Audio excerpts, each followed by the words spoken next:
लक्ष्यम यागम नित्यं विमलवचनं सर्वदी साक्षीभूतं भावातीतं त्रिणरहितं सद्गुरुं तं नमामि। शुक्लांबरधरं विष्णुमूर्तिं चतुर्भुजं प्रसन्नवदनं ध्यायेत् सर्वविघ्नोपशान्तये अगजाननपद्मार्कं गजाननमार्निशम् अनेकदं तं भक्तानाम् एकदन्तमुपास्महे। या कुन्तेन्दु तुषारहारधवलया सुवस्त्रान्विता या वीणावर्धनमण्डितकराय श्वेतपद्मासना या ब्रह्माच्युत शङ्करपृथ्वीर्देवैः सदा पूजिता सा मां पातु सरस्वती भगवती निःशेषाख्यामः। लक्ष्मीं क्षीरसमुद्रराजतनयां श्रीरङ्गरामेश्वरीं दासीभूषवस्तदेवृतां लोकैकदीपाङ्कुरां श्रीमन्मथकटाक्षलब्धर्मेन्द्रगङ्गाधरां त्वां त्रैलोक्यविडम्बिनीं सरसिजां वन्दे मुकुन्दप्रियाम्। नवदुर्गा महाकालीं ब्रह्मविष्णुदेवात्मकां त्रिकालज्ञानसम्पन्नां नमामि भुवनेश्वरीं। ज्ञानानन्दमयं देवं निर्मलस्वर्गाकृतिम् आधारं सर्वविद्यानां हयग्रीवमुपास्महे। वागर्धाविव सम्पृक्तो वागर्धप्रतिपत्ते जगतः पितरौ वन्दे पार्वती परमेश्वरौ। श्रीराम राम रामेति रमे रामे मनोरमे सहस्रनाम तत्तुल्यं रामनाम वरानने मनोजवं मारुततुल्यवेगं जितेन्द्रियं बुद्धिमतां वरिष्ठं वातात्मजं वानरयोधमुख्यं श्रीरामदूतं शिरसा नमामि। वसुदेवसुतं देवं कंसचानूरमर्दनं देवकी परमानन्दं कृष्णं वन्दे जगद्गुरुं।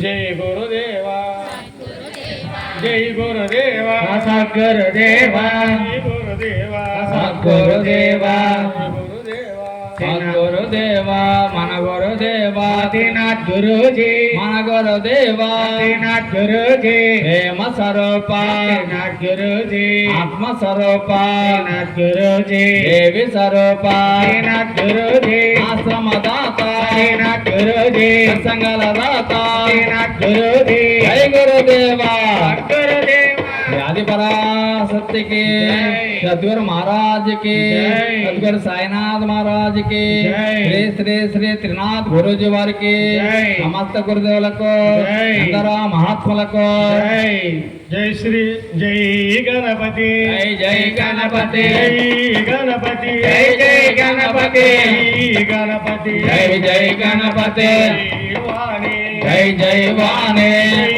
वाणी जय वाणी वाणी जय जय वाणी लक्ष्मी जय जय लक्ष्मी लक्ष्मी जय जय लक्ष्मी लक्ष्मी जय जय लक्ष्मी दुर्गा जय जय दुर्गा जय दुर्गा जय जय दुर्गा जय दुर्गा जय जय दुर्गा राम जय जय राम जय हनुमान जय जय हनुमान वासुदेवा वासुदेवा नमः शिवाय नमः शिवाय गोविंद गोविंद गोविंद गोपाल जय श्री सद्गुरु महाराज नकु जय श्री त्रिनाथ गुरुजी वारी की जय श्री गणपति महाराज नकु जय श्री आदिपराशक्ति की जय हनुमान लक्ष्मण भरत शत्रुघ्न सीता समेत श्री रामचंद्र प्रभु वारी की जय नमो पार्वती पति हर महादेव शंभो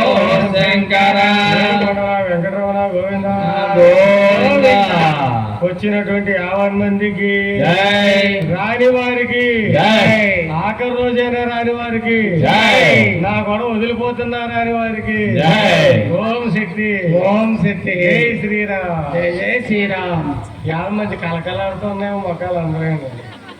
నేను వెళ్ళిపోతున్నానని ఆనందం 5 రోజులు తినేసాడు బాబు 6వ రోజు. అమ్మ ఇవాళ నా పరిస్థితి ఏం బాగాలేదు, అసలు ఓపిక లేదు, మాట కూడా సరి రావట్లేదు, మైక్ సౌండ్ ఎలా ఉందో చూడండి ఏమ్మా. మరి ఎందుకంటే 6 రోజులు అంటే చాలా కష్టమమ్మా. 8 రోజులు అయితే 4వ రోజు మరిదీపూర్ణం చెప్తాను, 5వ రోజు నాకు గ్యాప్ వస్తుంది వేరే కథ చెప్తాను, 6వ రోజు శివతాండం చెప్తాను, 7వ రోజు గ్యాప్ వస్తుంది జ్ఞానబోధ అవి చెప్తాను, 8వ రోజు మహిషాసురమద్ర కవర్ అవుతాం. కంటిన్యూగా చెప్పడం ఇవాళ రెస్ట్ లేకపోవడం కొద్ది ఇబ్బందిగానే ఉంది. అయినా మన చేతులు ఏమీ లేదు, అమ్మదయ్య ఆ టైంకి ఆవిడ నడిపించాలి మరి అంతా. వెళ్ళారా? సర్వమంగళ మాంగళ్యే శివే సర్వార్థ సాధకే శరణ్యే త్రియంబకే దేవి నారాయణీ నమోస్తుతే. మనకి కూడా ఆ సర్వే సరదా కాపాడని కోరుతున్నాం. ఉత్తర అన్నపూర్ణ గారు 50 రూపాయలు కనుక అందించారు. వారిని వరకు మనం కూడా సర్వే సరదా కాపాడని కోరుతున్నాం.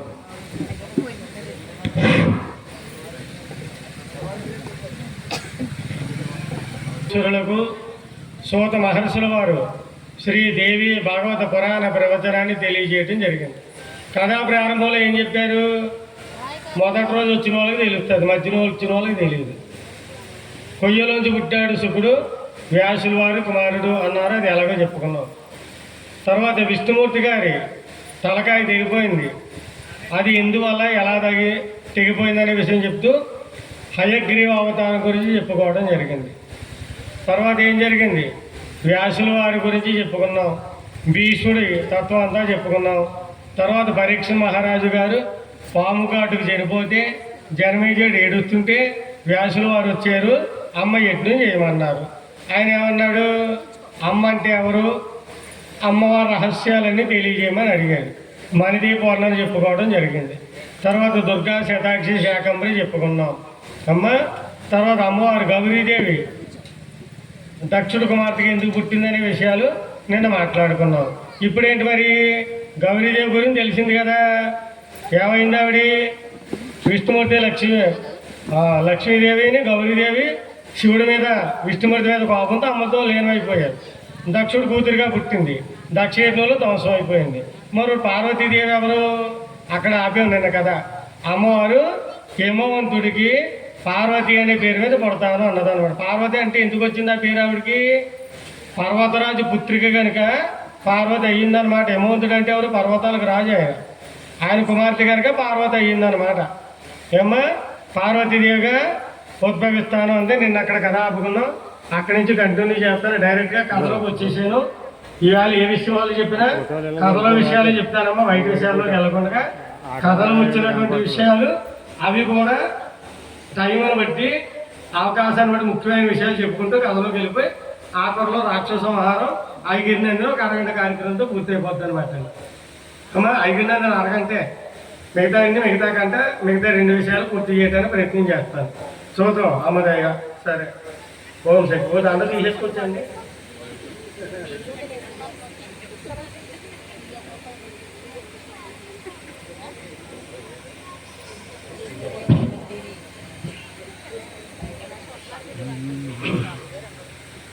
సరే అమ్మా. నిన్నటి రోజున పరమేశ్వరుడు ప్రళయ తాండవాన్ని చేస్తుంటే దక్షయజ్ఞం ధ్వంసం అయిపోతే పునఃయజ్ఞాన్ని ప్రారంభించమన్నాడు. శ్వాసయజ్ఞాన్ని పూర్తి చేయమన్నాడు. సతీదేవి దేహాన్ని భుజంపే తీసుకుని పిచ్చివాడిలా తిరుగుతుంటే విష్ణుమూర్తి ధనుర్బాణాలతో 18 భాగాలుగా విడగొడితే లంకాయామ శాంకరీదేవి, కామాక్షి, కంచికాపురి, ప్రద్యుమ్నే, సుందరాదేవి, చాముండే, క్రమంచపట్టని, అలంపురి, జోగులాంబ, శ్రీశైలే, భ్రమరాంబిక అంతేనా, కొల్హాపురి మహాలక్ష్మి, మాహుర్యే, ఏకవీరిగా, ఉజ్జయిని, మహంకాళి, పీఠికాయాం పురుహూతిగా, కోటియాయాం గిరిజాదేవి, మాణిక్య, ద్రాక్షవాటిక, తర్వాత హరిక్షేత్రే కామరూపి, ప్రయాగే మాధవేశ్వరి, జ్వాలాయం వైష్ణవీదేవి, గయా మాంగర్య గౌరిక, కాశీ విశాలాక్షి, కాశ్మీరేతు సరస్వతి. రాత్రి ఆఖరికి వచ్చిన అయ్యి చెప్పడానికి లేక ఓపిక లేక నేను శ్లోకం అనేసి ఊరుకున్నాను. ఇంకా అమ్మ అష్టాదశ పీఠాలుగా జగన్మాత అవతరించింది. అమ్మ లేదు, శివుడు తపస్సులో ఉండిపోయాడు. అప్పటికే తారకాసురుడు అని ఒక రాక్షసుడు ఉద్భవించాడు. భయంకరమైన తపస్సు చేశాడు. శివుడు అలాగా తపస్సులో ఉన్నాడు కనుక ఆయనకు భార్య లేదు కనుక వాళ్ళిద్దరికి పిల్లలు పుట్టే అవకాశమే లేదు. కనుక పార్వతీ పరమేశ్వరులకు పుట్టినటువంటి కుమారుడి చేతిలోనే నాకు చావు రావాలి తప్ప మరి ఎవరి వల్ల మరణం రాకూడదని కోరుకున్నాడు. ఎందుకని వాళ్ళకి భార్యలాగానే పిల్లడు ఎలా పడతాడు? అది వాడి ధైర్యం. తదాస్తు అన్నాడు బ్రహ్మదేవుడు. లోకంలో మనం ఎన్ని పురాణాలు చదివినా ఎంతోమంది దుర్మార్గులైనటువంటి రాక్షసుల గురించి చదివే ఉంటారు, వినే ఉంటారు. కానీ తారకాసురుడు అంతటి భయంకరమైనటువంటి రాక్షసుడు మరొక్కడు లేడటమ్మా. ఎందుకు లేడు అంటే దేవతలందరి చేత దాసి పని చేయించుకున్నాడటమ్మా. పని వాళ్ళు ఇంక దేవతలందరూ వాడికి వాయుదేవుడు రోజు వాడి రాజ్యం అంతా ఊడవాలన్నమాట, శుభ్రం చేయాలి. పూర్ణదేవుడు కల్లాపి చల్ల ఆ విధంగా ఉపయోగించుకున్నాడట. దేవతలందరూ బానిసలు చేసుకుని ఆడించాడు. వాడి బాధలు తట్టుకోలేక చాలా కాలం భరించాడు. మనం చిన్న కష్టం వస్తే ఏం చేస్తున్నాం చెప్పండి? దేవుణ్ణి మార్చేస్తున్నాం.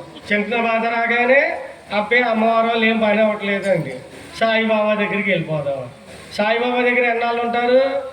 రాముడు, శివుడు, కృష్ణుడు, అమ్మాయి అన్నీ అయిపోయాయి. ఇప్పుడు ఎక్కడికి సాయిబాబా?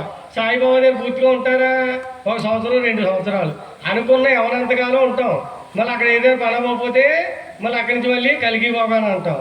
అక్కడ పని అవ్వకపోతే ఓం శాంతి అంటాం.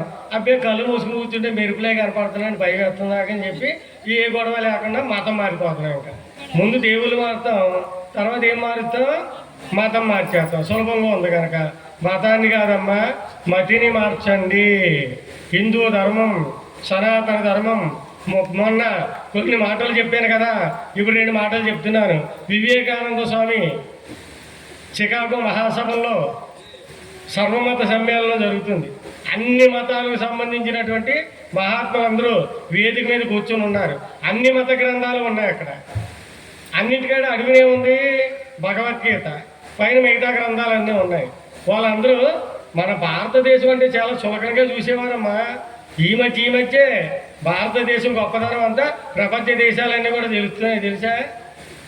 అంటే ప్రభుత్వాలు మారటం వల్ల పూర్వకాల ప్రభుత్వాలు హిందువులకి దారుణం అన్యాయాలన్నీ చేసే, ఇప్పుడు మారే కొద్ది పరిస్థితులన్నీ. ఆ కారణం వల్ల ఇప్పుడు బయటపడుతున్నాయి అన్నీ కూడా. అందుకని అప్పుడు లెక్క చేసేవారు కాదు. కరోనా వచ్చాక భారతదేశం గొప్పతనం ప్రపంచం అంతా తెలిసిందమ్మా. కరోనా వచ్చి ప్రపంచానికి అంతా నష్టం కలిగించినా భారతదేశం కొద్దిగా మేలే చేసింది.